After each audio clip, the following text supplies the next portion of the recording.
Okay, so we just finished a Vinaya course with Venerable Hengqing, who came from Taiwan. She's a long-time friend of mine. I first met her in 1986 when I went to Taiwan to receive Bhikshuni ordination.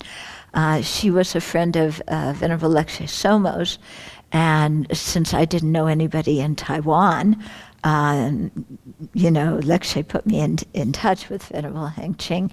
And so she picked me up at the airport. She took me back to her flat. She got me all dressed in Chinese robes, which I had no idea what to do. And so many layers of clothes. I was like, and then I just remember being at her apartment. And, there were one pair of slippers that you wore in this room, and one pair of slippers in the bathroom, and one pair of slippers in the toilet. And I was I hadn't been in Chinese monasteries before and gotten into the slipper routine. That was my first exposure to it. But she was very kind, and got me going, put me on the bus and sent me off to Kaohsiung for my adventure.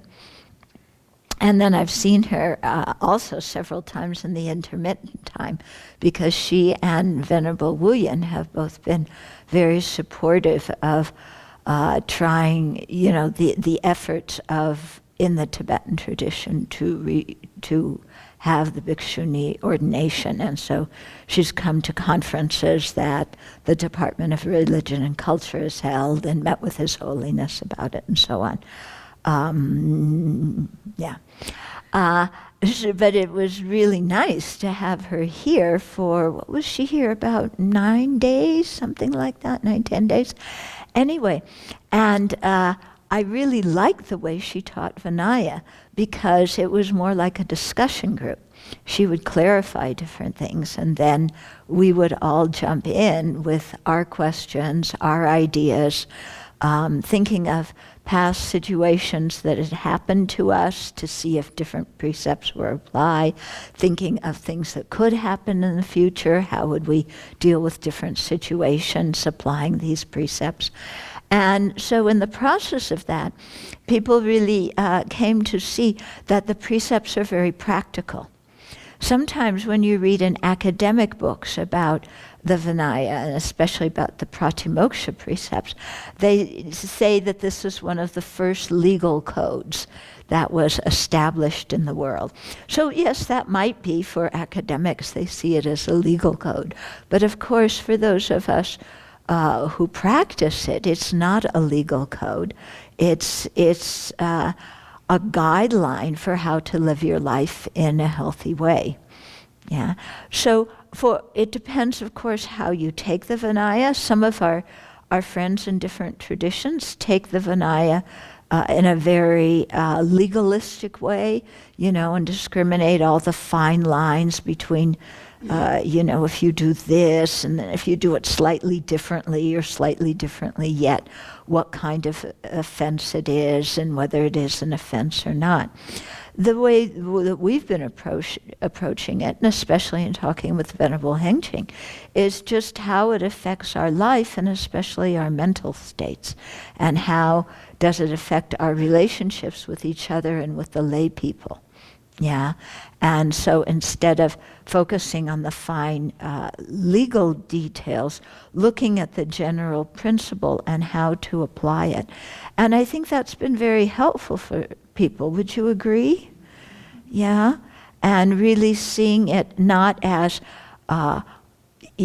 something that was written 2,600 years ago in a different society, and so nothing applies today. But seeing that the Buddha was definitely trying to regulate different actions of body and speech, but to do those he had to, point to the mind, because the mind is the source of our verbal and physical actions.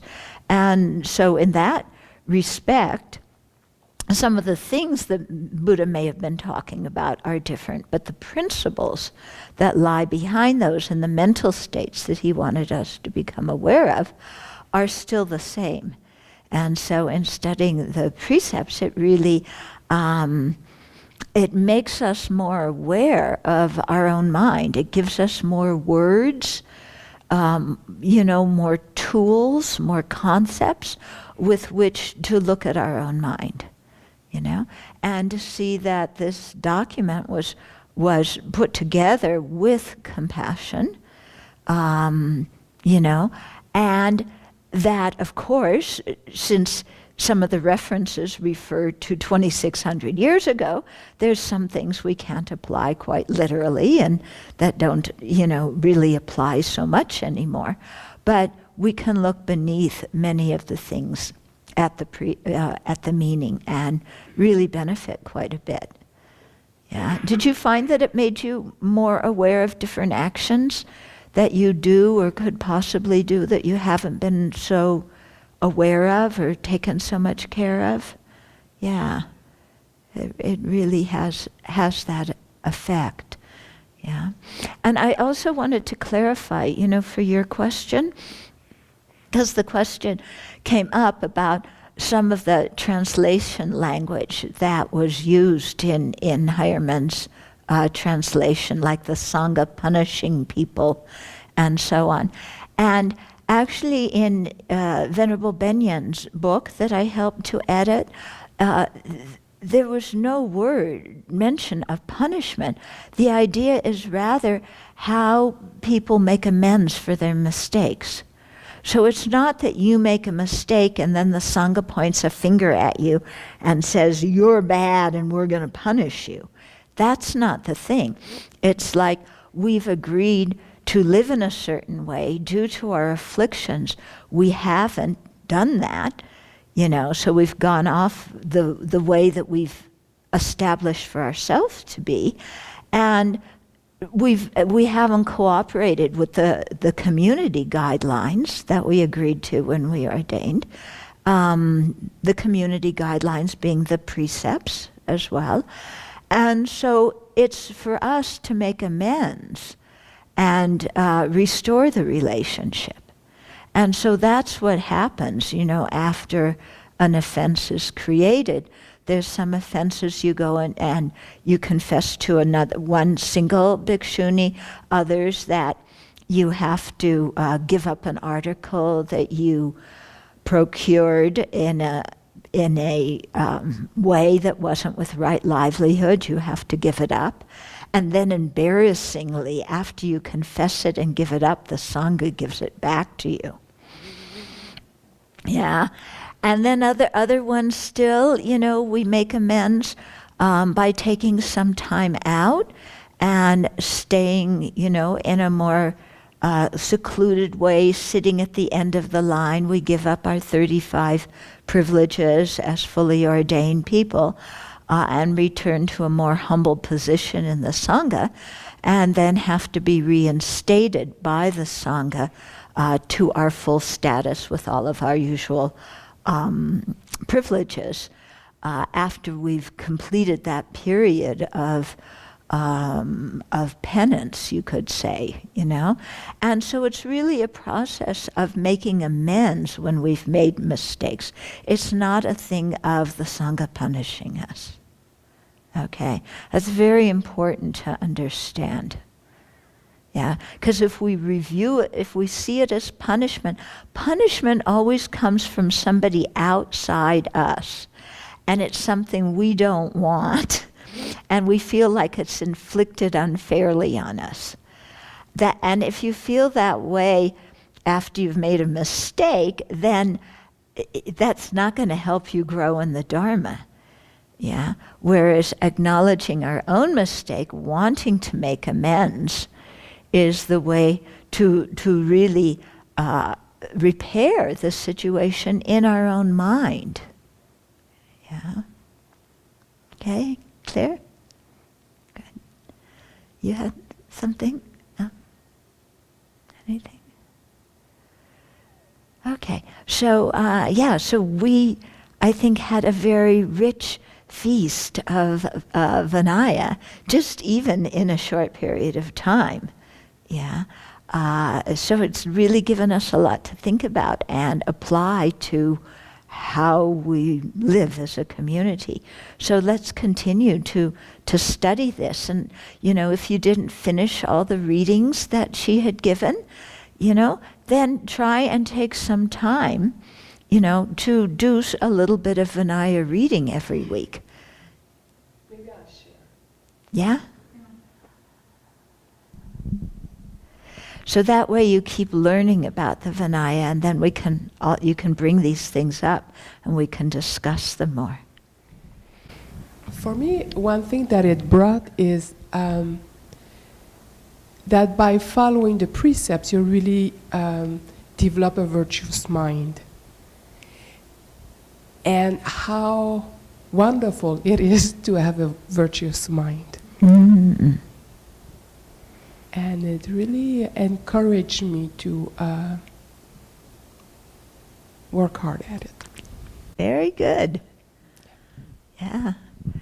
It's true, isn't it? Having a virtuous mind feels much better than being angry and resentful and jealous and arrogant and dissatisfied, doesn't it? Yeah. And so that's the whole idea of practicing the Dharma, is so that we can have a virtuous mind, which automatically brings it happiness here and now as well as in the future. Yeah. And then also I think one thing people have commented on is hearing Venerable Heng Ching's life story yesterday, and how she was very good at prioritizing in her life what was important and what wasn't. And so when she went to study, she didn't get distracted. She was living with lay people. But she studied and she worked and she did what she came there to do. She didn't get distracted by going to football games and out to parties and, all this other kind of stuff. And so it really can show the power of the mind when we've thought about things a lot and our priorities are very clear in our life. When we have clear priorities, then it's much easier to stick with what we've chosen to do and not get distracted. When our priorities are not so clear because of a lot of attachment or anger or whatever, and our inability to think clearly because of these mental afflictions, then we are much more easily dragged off in one direction or another, and it remains harder to stay focused on what's important, because we don't really know inside of ourselves, because there's so much confusion and distraction by afflictions. Yeah. So it was nice to see somebody who, could stay focused, and you could hear her say, she was saying how fortunate she's been in her life and how happy she's been. And I'm sure she's had a lot of struggles with different things. But, because she's focused on what she's doing, she doesn't see them so much as problems and struggles and burdens and injustices and things like this. Another thing, too, that I thought was very interesting to hear and encouraging is to see her as happy she looks like. And she shared that she was a very angry person, and really, so myself being a very angry person, can be, I was like, it's possible. Like, yeah. And, I heard that before, and sometimes it passed over your head 10 foot away, but it entered my heart this time. Yeah. I don't know, it just did. So very it's good. encouraging. Yeah. There's hope. Yeah. Good role models are important for us, so we can see that, yes, it is possible to change. Hmm? Oh, okay.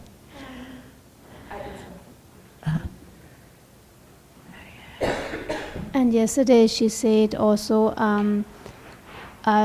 she doesn't need to have a long life, and I kind of puzzled, why not? You can do so much for sentient beings to benefit them. And she said, I just continue next life. So it was like, no struggle, no problem, everything will continue, everything is okay, no worry, nothing. Mm-hmm. Mm-hmm.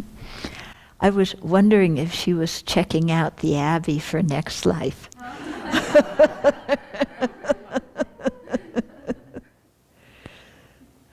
Okay.